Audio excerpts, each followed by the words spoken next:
अस्सलाम वालेकुम dear students, हमने पिछले लेक्चर में work done by a constant force पढ़ा था।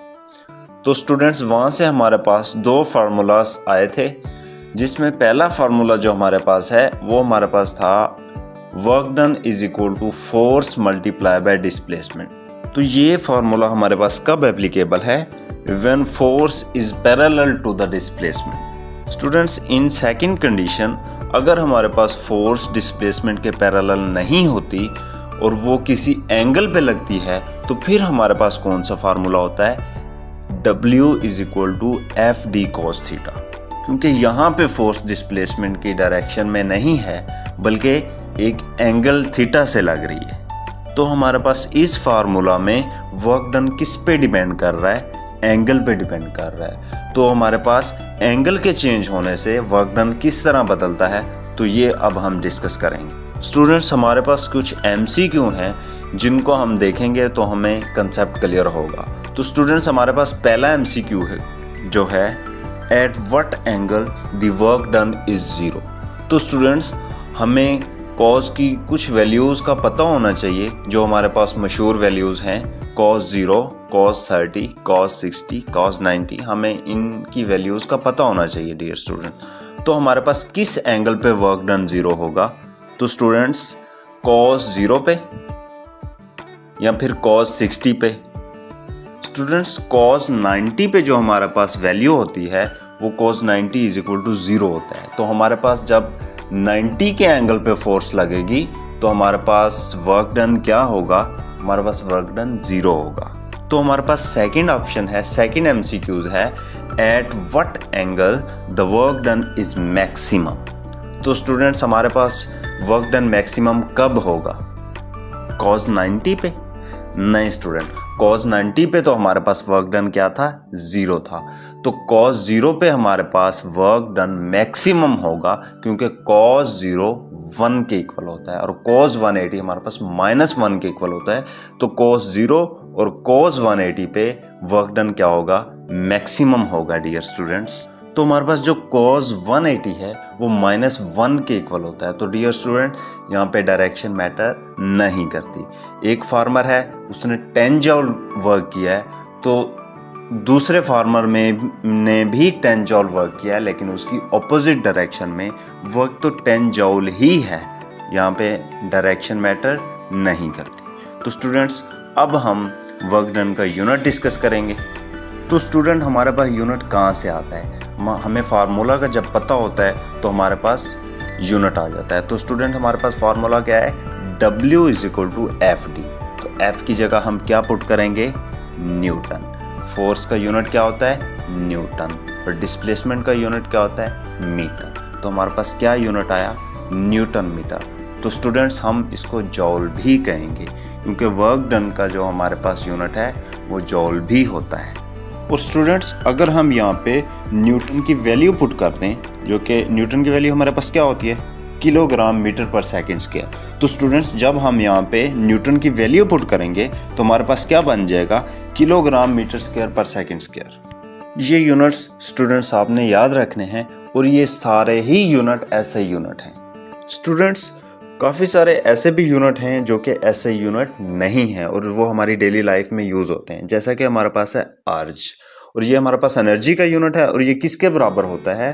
अर्ज is equal to 10 raise to power -7 joule. और दूसरा यूनिट हमारे पास कैलोरी भी होता है। स्टूडेंट्स, अब हम डिस्कस करते हैं डायमेंशन।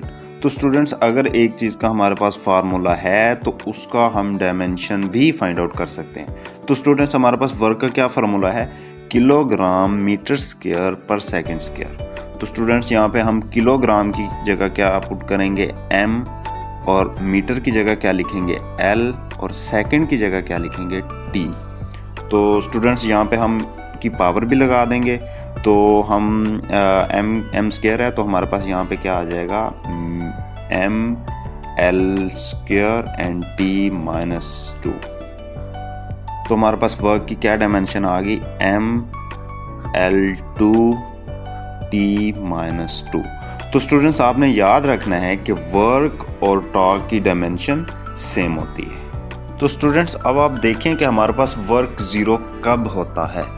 तो स्टूडेंट्स हमारे पास जो फार्मूला है वो हमारे पास है work is equal to F D cos theta. तो स्टूडेंट्स आप देखें और सोचें कि हमारे पास वर्क ज़ीरो कब होगा। तो स्टूडेंट्स पहली कंडीशन ये है कि जब हमारे पास force is equal to zero होगी तो हमारे पास वर्क नहीं होगा, क्योंकि जब एक देखें ये हमारे पास एक शख्स है, ये खड़ा है, तो ये कोई फोर्स नहीं लगा रहा। जब फोर्स नहीं लग रही तो डिस्प्लेसमेंट नहीं होगा, तो हमारे पास वर्क डन क्या होगा, ज़ीरो होगा। तो स्टूडेंट्स दूसरी कंडीशन हमारे पास है कि जब डिस्प्लेसमेंट ज़ीरो होगा तब भी हमारे पास वर्क डन ज़ीरो होगा। तो स्टूडेंट्स अब ये शख्स है जो कि दीवार को धक्का लगा रहा है, दीवार पे फोर्स लगा रहा है, लेकिन दीवार डिस्प्लेसमेंट कवर नहीं कर रही, तो यहाँ हमारे पास वर्क डन क्या होगा, ज़ीरो होगा। तो हमारे पास स्टूडेंट तीसरी कंडीशन है कि जब हमारे पास अब हमारे पास एंगल है यहाँ पे, तो कॉस थीटा, तो जब स्टूडेंट्स हमारे पास एंगल क्या होगा, ज़ीरो होगा, तब भी हमारे पास वर्क डन क्या होगा, ज़ीरो। तो डियर स्टूडेंट ऐसा ही है कि कॉस ज़ीरो पे हमारे पास वर्क डन ज़ीरो होगा? नहीं डियर स्टूडेंट, कॉस ज़ीरो पे नहीं बल्कि कॉस 90 पे हमारे पास क्या होगा, ज़ीरो होगा, और वर्क डन भी हमारे पास वहाँ पे ज़ीरो होगा कॉस 90 पे। और फिर कॉस ज़ीरो पे हमारे पास क्या होगा, वर्क डन मैक्सिमम होगा, जो कि हमने पिछले एमसीक्यूज़ में पढ़ा है। स्टूडेंट देखें एक बॉल हमारे पास सीधा जा रहा है, तो डिस्प्लेसमेंट इसका स्ट्रेट लाइन में है, तो हम जब स्टूडेंट्स फोर्स डिस्प्लेसमेंट के परपेंडिकुलर लगेगी तो ये बॉल स्ट्रेट लाइन छोड़ के एक सर्कल में घूमना स्टार्ट कर देगा। तो समटाइम फोर्स स्पीड बढ़ाती और कम नहीं करती, बल्कि किसी चीज़ की डायरेक्शन को भी चेंज करती है फोर्स। तो अब हम देखते हैं कि वर्क डन हमारे पास जो है वो पॉजिटिव कब होता है। तो स्टूडेंट्स वर्क डन कब पॉजिटिव होगा, जब कॉस थीटा की वैल्यू पॉजिटिव होगी। तो हमारे पास कॉस पॉजिटिव कब होता है, जब हमारे पास एंगल लेस देन 90 हो, जिन्हें हम एक्यूट एंगल भी कहते हैं। तो स्टूडेंट्स हम वर्क डन पॉजिटिव क्यों बोल रहे हैं, क्योंकि इस कंडीशन में वर्क स्पीड इंक्रीज करवाएगा, increase speed. For example student देखें एक ऑब्जेक्ट हमारे पास एक्स एक्सिस में ही मूव कर रहा है, तो हम एक्स एक्सिस में ही फोर्स लगा देते हैं, तो उसकी स्पीड क्या हो जाएगी, इंक्रीज हो जाएगी। तो इस कंडीशन में हमारे पास वर्क डन क्या होगा, पॉजिटिव होगा। इन दिस कंडीशन एंगल हमारे पास क्या है, ज़ीरो है, लेस देन 90 है, तो हमारे पास वर्क डन पॉजिटिव होगा। स्टूडेंट्स आप देखें, ऑब्जर्व करें कि एंगल लेस देन 90 होगा तो हमेशा स्पीड क्या होगी, इंक्रीज होगी।